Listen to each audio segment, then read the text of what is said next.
Perkenalkan, nama saya Andini Wulandari dari Manajemen 22A dengan NPM 224111042. Di sini saya akan menjelaskan materi tentang manajemen risiko bisnis dan strategi. Manajemen risiko bisnis adalah proses yang penting dalam mengidentifikasi, memutar, dan mengelola risiko-risiko yang mungkin mempengaruhi keberhasilan sebuah perusahaan.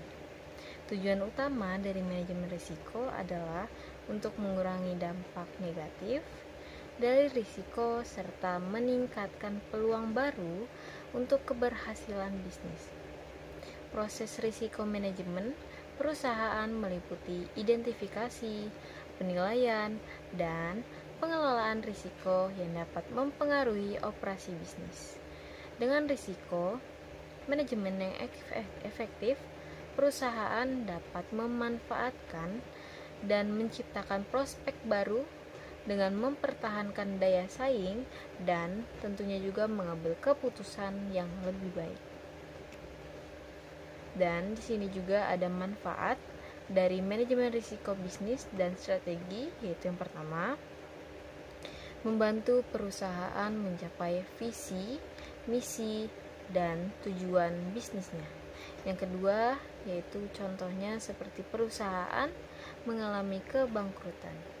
Yang ketiga, menghemat pengeluaran bisnis yang tidak diinginkan. Yang keempat, menciptakan rasa aman kepada perusahaan maupun karyawannya. Yang kelima, menjamin kelangsungan bisnis. Yang keenam, lebih mudah untuk mendeteksi proyek-proyek yang mengalami masalah.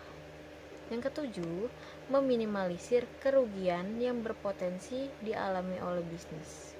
Yang kedelapan, memberikan rasa aman kepada pihak regulator. Yang kesembilan, meningkatkan kinerja bisnis. Yang ke-10 yaitu meminimalisir dampak buruk yang timbul akibat peristiwa atau keputusan tertentu. Dan juga di sini terdapat komponen-komponen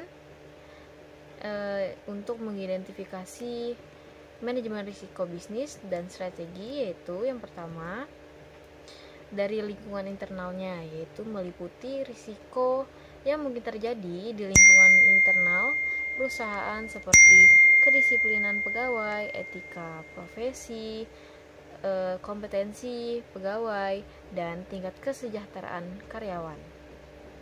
Yang kedua yaitu ada penentuan sasaran, yaitu perusahaan yang harus mencantumkan tujuan risiko yang jelas yang dapat berasal dari visi misi bisnis dan kegiatan teknis atau operasionalnya.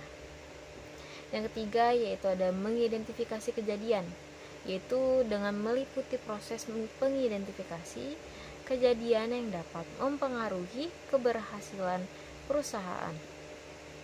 Yang keempat yaitu ada penilaian risiko, yaitu meliputi proses penganalisan dan pengukuran risiko yang dapat terjadi. Yang kelima ada respons terhadap risiko, yaitu dengan meliputi proses pengaturan tanggung jawab terhadap risiko yang dapat mungkin terjadi. Yang keenam yaitu ada aktivitas pengendalian. Aktivitas pengendalian ini juga meliputi proses pengendalian risiko yang dapat dilakukan seperti pencegahan, mitigasi, retensi, dan diversifikasi risiko.